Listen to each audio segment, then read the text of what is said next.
Hello दोस्तों, जय हिंद। मैं संजय चौहान आप सभी का हार्दिक स्वागत करता हूं अपने इस यूट्यूब चैनल पर।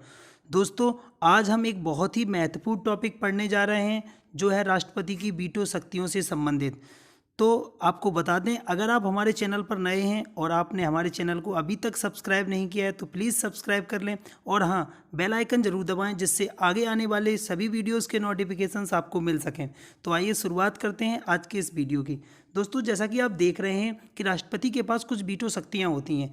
अक्सर आपसे पूछा जा सकता है राष्ट्रपति के पास कुल कितनी वीटो शक्तियाँ होती हैं, तो आप कहेंगे 3। आपका आंसर क्या होना चाहिए? 3। राष्ट्रपति के पास 3 वीटो शक्तियाँ होती हैं। वीटो जो होता है वो लैटिन भाषा का शब्द है जिसका अर्थ होता है रोकना। क्या होता है? रोकना। इसका मतलब क्या है? इसका मतलब है कि जो राष्ट्रपति होता है वो किसका अभिन्न अंग है? वो संसद का अभिन्न अंग है। किसका? संसद का अभिन्न अंग है। ठीक है। राष्ट्रपति जो संसद होती है हमारी, वो 3 चीज़ों से मिलकर बनती है, लोकसभा, राज्यसभा और राष्ट्रपति से। ठीक है।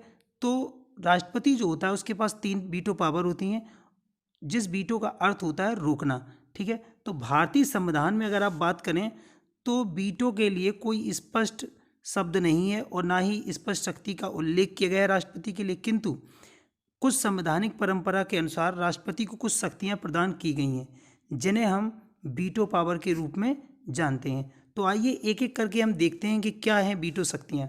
पहला वीटो पावर जो होता है उसे हम कहते हैं एब्सोल्यूट वीटो, या हिंदी में से आप कह सकते हैं पूर्ण वीटो या आत्यांतिक वीटो। क्या होता है पूर्ण वीटो या आत्यांतिक वीटो?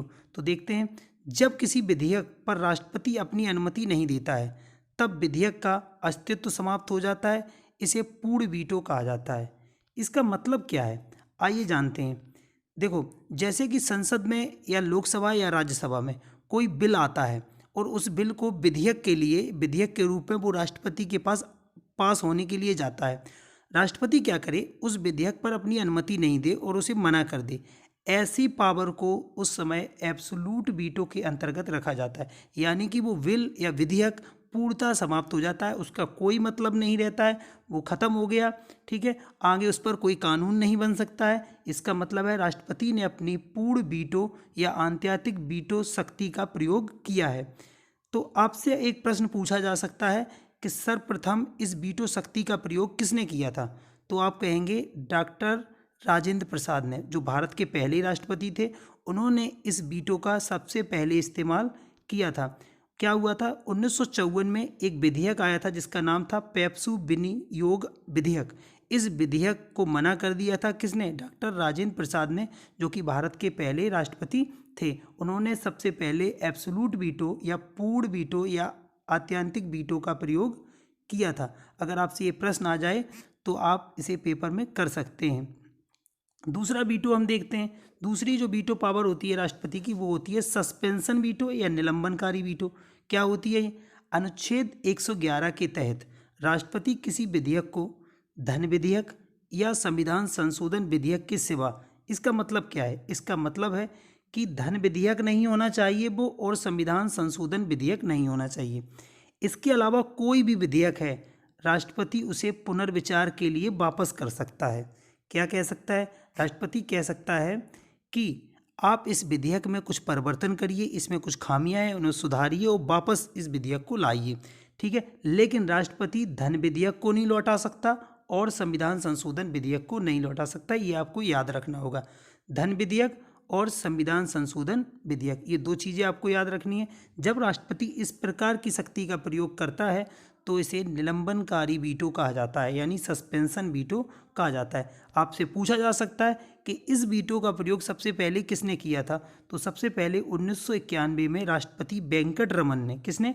राष्ट्रपति वेंकट रमन ने इसका प्रयोग किया था। आपको ये याद रखना होगा। इसके बाद हम देखते हैं इन्होंने क्या किया था कि संसद के सदस्यों के वेतन भत्ते और तथा पेंशन से संबंधित विधेयक पर इस वीटो का प्रयोग किया था। बाद में आपको पता होना चाहिए कि 1997 में जो के.आर. नारायण थे और इसके अलावा 2006 में डॉक्टर ए.पी.जे. अब्दुल कलाम ने भी इस वीटो का प्रयोग किया था। आगे देखते हैं तीसरा जो राष्ट्रपति की जो पावर होती है, तीसरा वीटो होता है, उसके बारे में जानने की कोशिश करते हैं। संविधान के तहत किसी विधेयक पर राष्ट्रपति द्वारा अनुमति देने या ना देने के लिए किसी समय सीमा का प्रतिबंध नहीं है। मतलब ये है कि राष्ट्रपति को जब कोई विधेयक भेजा जाता है अनुमति के लिए, तो राष्ट्रपति के लिए कोई समय सीमा नहीं है कि वो इतने दिनों में इसकी अनुमति देगा या नहीं देगा, कुछ भी ऐसा नहीं लिखा हुआ है। इसे इस प्रकार जब राष्ट्रपति किसी विधेयक पर बहुत समय तक अपनी अनुमति नहीं देता है और ना ही उसे पुनर्विचार हेतु वापस करता है, तब ऐसे वीटो पावर या ऐसी शक्ति को पॉकेट वीटो या जेबी वीटो कह सकता है। इसका मतलब होता है कि राष्ट्रपति ने उस विधेयक को अपने पॉकेट में, अपनी जेब में रख लिया है और उस पर वो भूल गया है, उससे कोई मतलब नहीं है। उसे पॉकेट वीटो ना तो वो मना करता है और ना ही उसके लिए अनुमति देता है। ऐसे वीटो को आप कह सकते हैं पॉकेट वीटो। आपसे पूछा जा सकता है कि इस वीटो का प्रयोग सबसे पहले किसने किया था, तो आपको बता दें सर्वप्रथम इस शक्ति का प्रयोग राष्ट्रपति ज्ञानी जैल सिंह ने किया था 1986 में। भारतीय डाक संशोधन विधेयक के संबंध में इस वीटो का प्रयोग किया था। इसके बाद आप देख सकते हैं कि राष्ट्रपति जब भी वीटो शक्तियों का जो इस्तेमाल करता है, राष्ट्रपति के पास संविधान संशोधन संबंधी विधेयक हेतु कोई वीटो शक्ति नहीं है। मतलब संविधान संशोधन अनुच्छेद 368 के तहत होता है। किसके तहत होता है? 368 के तहत। लेकिन राष्ट्रपति संविधान संशोधन विधेयक को वापस नहीं कर सकता है, उस पर वो बाध्यकारी है।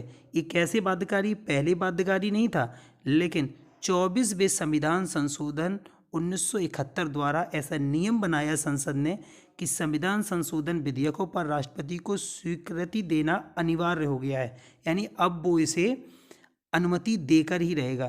तो आपने आज जाना कि राष्ट्रपति के पास 3 शक्तियाँ कौन कौन सी होती हैं। आपने देखा कि राष्ट्रपति के पास 3 शक्तियाँ होती हैं।